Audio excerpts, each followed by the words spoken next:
Do I need an electric windlass on a small boat? Maybe, but I can't deny the convenience of being able to just push a button to have my anchor come up. And the speed that it comes up, it makes it so much easier to single hand.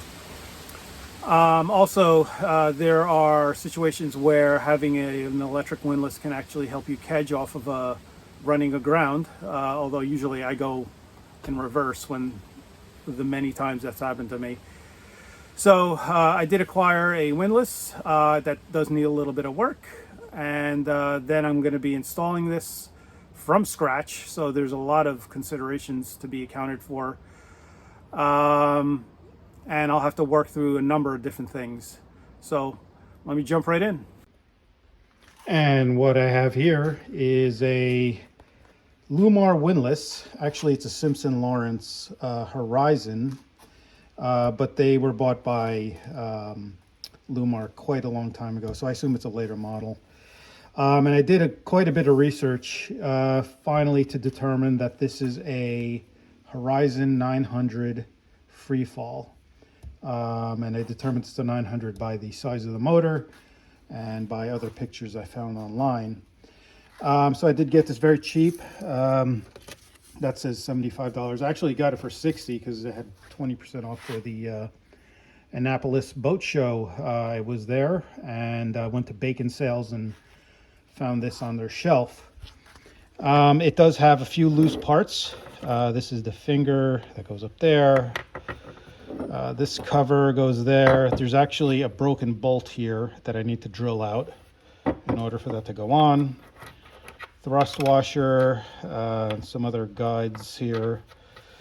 This is the pawl that goes inside here.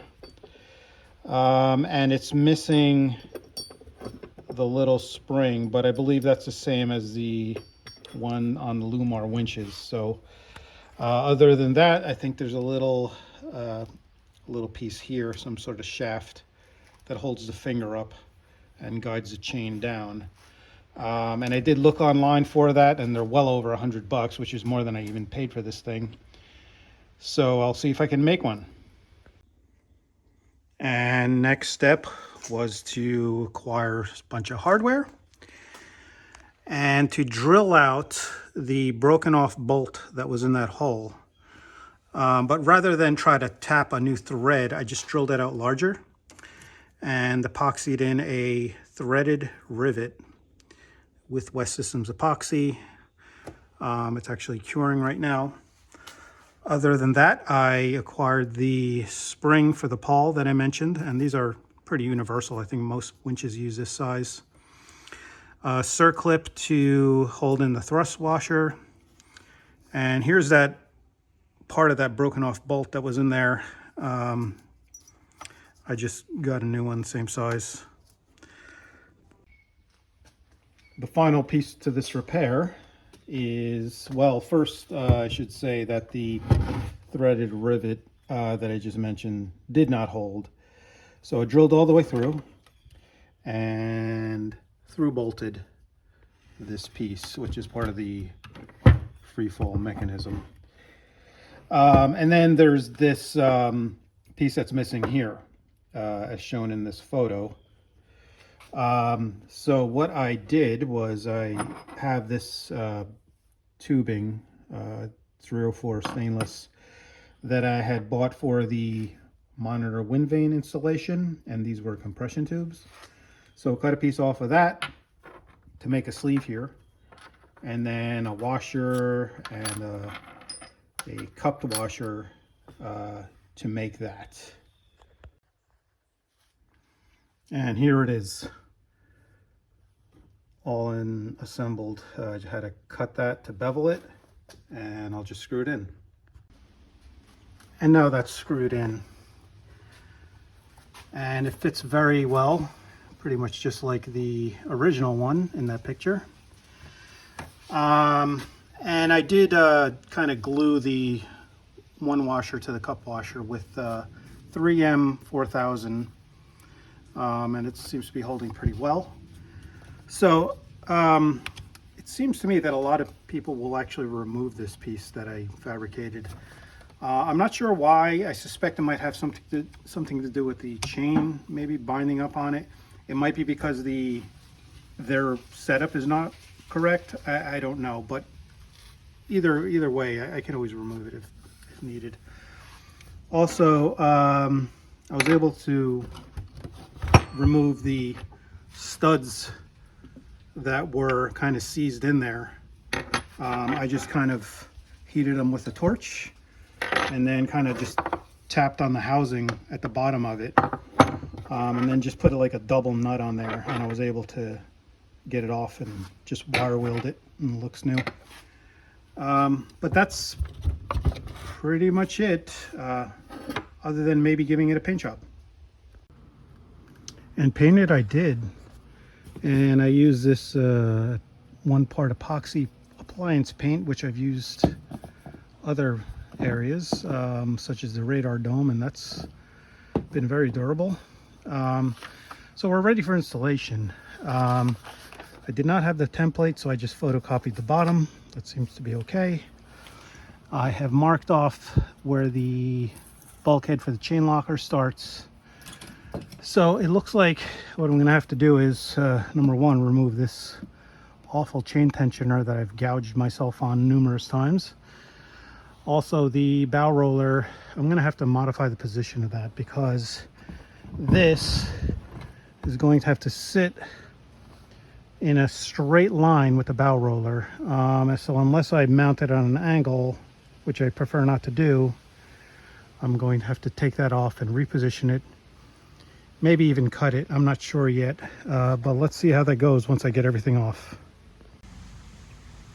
Okay, so next I've got the tensioner off, the bow roller off, also the old nav light off. It's not even connected because I had made this one a few episodes back.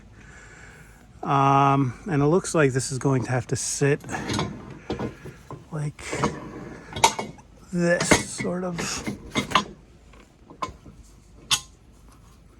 Yeah, something like this. It's going to be sticking out much further, but I could always shorten it. Also, I'm going to have to fix those holes that part of it was screwed into or bolted into. And now moving ahead, I've filled the holes with a little bit of chopped fiberglass and epoxy there and up here, as well as on the stem head there. Next, a little bit of sanding there and on the stem head. And here, actually opened up all the little spider cracks with the Dremel tool. And with that, I touched up the Kiwi grip here. Repainted the stem head with some black topside paint and re-gel coated this area here. This is only one coat and it's quite cold out, so I might do that again, or at least another layer when it gets warmer. And since I'm going to be drilling some more holes in there, I decided to replace the wooden backing block that I put in there several years ago. This was impregnated with epoxy. I destroyed it taking it off. It was actually not in bad shape, but I made a new one from G10 fiberglass board. And finally, I've got that bow roller mounted, and I decided on a very similar position to what I had further back, being held with these two screws. Did have to cut a piece of the tow rail off to get it straight like that, but that's ready to go. And also I replaced that backing block on the inside. Next, I've used a template to mark off where I'm going to mount it.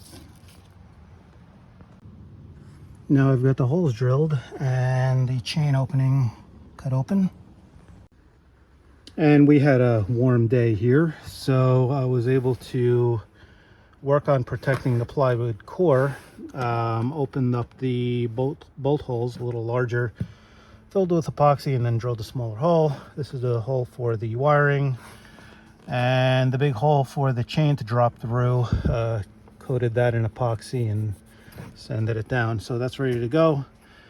And I got some butyl tape on the bolts and the wiring, so ready to put it in. And now it's bolted on, and you can see the butyl squeezing out here, and that it is properly aligned with the bow roller.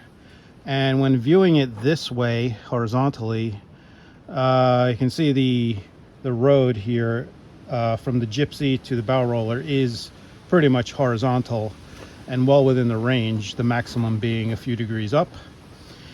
And the aft part is backed with this stainless steel plate, and the forward part with this small G10 backing block. And next I've acquired all the other components I'm going to need.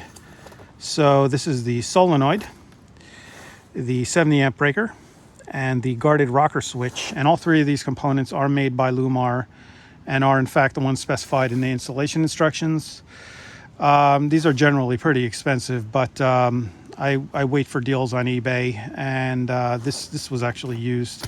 But for all three combined, I think I paid just over $100. Also, I've acquired the wiring that I'm going to need. This is a little bit more than I need right here, and some terminal ends. I usually get my wire from boatwireusa.com. I believe that's their new name, because they just changed recently. And they're very reasonable, and their wires just as good as any other wire. I think for all this wire and these terminal ends, it was like $40 plus shipping. And I went with 8 gauge because the span from the windlass to the power terminal is about 18 feet, maybe a little less. So 8 gauge is plenty thick enough for that. And the next step was to install the electrical components inside the nav station. So here's the solenoid, or the controller. Just screwed that in, wired to the switch and the breaker. And I had to make up quite a few different cables here. I had to solder on the terminal end. And the most challenging part here was running the 2 main power cables that go from the solenoid to the windlass. I had to fish them through all of the cabinets, through the head, and along the inside of the headliner. And here you can see the power, or rather the positive power cable, hanging down where I soldered it, and then just covered it with some heat shrink. So I just need to tuck that in. So to finish off the installation, I'm going to need to cap off the positive contacts here, only because the chain here is metallic, so it could cause a pretty bad short between the negative and positive. I do have one cap on there already, although I should probably just get something non-metallic. And then the remaining 2 components I installed permanently. Here's the breaker. That is off, and that is on. And then the switch itself here, which is in a good position to reach from the cockpit while being able to see the anchor come up. Although I'll probably install a remote switch also, something either wireless or hardwired at or near the windlass itself. So before I go ahead and test anything, I need to address my combination rod. I'm going to need to splice this anchor rope to the anchor chain, because this shackle and this loop will never fit through the windlass gypsy. And now that rope's been spliced to the chain, and it's a nice taper here. So I didn't capture that on video, because there's a lot of videos on YouTube that explain how to do that, and probably do a better job than I would. Okay, so it has been a couple weeks, and I needed to address some bugs that came up during testing. Number one, this thing that I made that I believe to be missing actually interferes with the chain, so I had to take that off. And after digging a little, this size gypsy actually does not have that, so I kind of made that for nothing. Also, the opening here was actually too small, so I had to make that bigger and coat it with epoxy again. And then the the Gypsy itself, there was actually a lot of play in it, about, I'd say about maybe about 1/8 of an inch play going this way. And the way this finger or control arm sat, it sat way over here. So whenever the rope part of the road would come up, it would kind of just pop off if there was no weight on it. So I addressed that by taking it off, actually quite a few times, trying to figure out what was going on. And all I ended up doing was putting in 2 nylon washers in here to kind of bump that out, and there's no more play. And in doing that, I also replaced this control arm because this was worn unevenly. And although they don't actually sell the one for this, I was able to get a different part number, and I just swapped the spring, and it's an exact match. Also, well, the biggest problem here was the spring-loaded pawl that's inside this piece here. And that's the mechanism to allow the windlass to, or the chain to free fall. I believe that's the reason this thing was sold so cheaply. The pawl itself, the hole had worn out and gotten bigger and bigger, so it would not hold. And I addressed that by making a little stainless sleeve, which I kind of squeezed in there, reinforced with epoxy. Of course, I had to drill it out a little first. And now it works well. And the sleeve was made from that same thin wall tubing I used for the stanchion pass-through modification.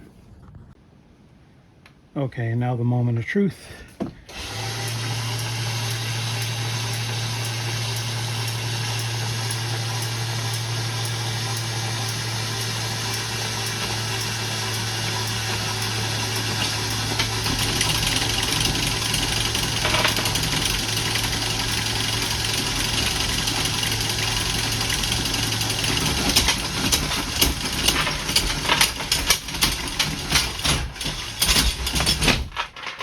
Oh yeah. And how great was that? So I made up a little safety lanyard here to prevent from losing the anchor while sailing in case it jumps off the windlass. But other than that, I'm looking forward to using this and making my life much easier.